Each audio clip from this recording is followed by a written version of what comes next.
The Secret Life of the New York Times Bees. That is the headline, and it is exactly what it sounds like. Some 60,000 Italian honeybees live and work on a rooftop at the Times' Midtown Manhattan headquarters. I am Megan McRae, and I visited those hives with the beekeepers who take care of them. It was my first time seeing bees bearding, and it happened on a hot, sticky Thursday in June. New York City was buzzing from a wildly improbable Knicks comeback in the NBA Finals. 7 blocks from Madison Square Garden, on a rooftop above the 4th floor of the New York Times building, another kind of buzz was underway. 2 wooden hives, one sepia-colored and one honey-toned, sat there. Bees crawled around the frames, flew in and out, and on one hive spilled off the facade in a kind of bee cascade. The beekeepers, in protective clothing and hoods, inspected the frames where the bees make honey and the queen lays her eggs. The bees had been in residence for nearly a year. How they got there is a story that begins with a leak in the Queens Midtown Tunnel. In 2024, a drilling crew accidentally pierced a hole in the tunnel. Patrick McGeehan, a reporter on the Metro desk who covers infrastructure, was assigned to write about it.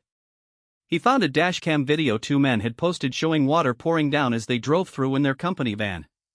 He had to track those guys down to interview them, and it turned out they were beekeepers.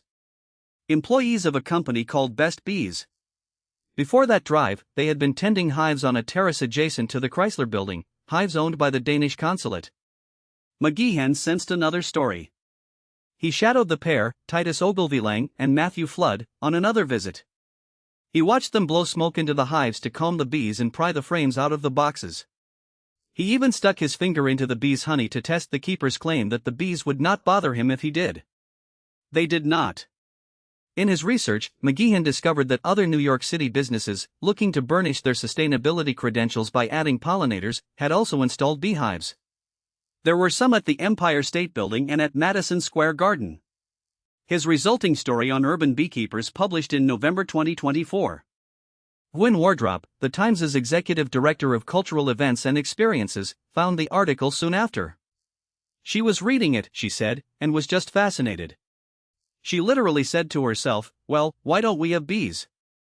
Victor Liu, the Times' vice president for real estate and facilities, took the idea from there. That is how 60,000 Italian honeybees came to call the New York Times rooftop home. Thanks for listening.